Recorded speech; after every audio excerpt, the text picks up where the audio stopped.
Giniit ni Pangulong Ferdinand Marcos Jr. nitong Sabado, May 18 na ang muling paglabas ng mga litrato na kasama si Bamban Tarlac Mayor Alice Go ay walang pinapatunayan o walang ibig sabihin.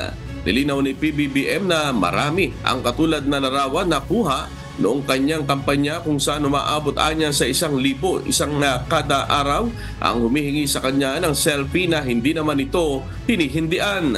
Dagdag pa nito, wala umanong politikong taga-Tarlac na nakakakilala sa nasabing alkalde. Samantala, binigyang diin ng Pangulo na nagsisimula pa lamang ang mga investigasyon kay Go at ang kanyang posibleng pagkakasangkot sa isang defunct Pogo installation. Kaya't maganda umano na hayaan ang ehekutibo at lehislatura na gawin ang kanilang trabaho at ipagpatuloy ang investigasyon dahil wala pang definite na conclusions tungkol sa issue.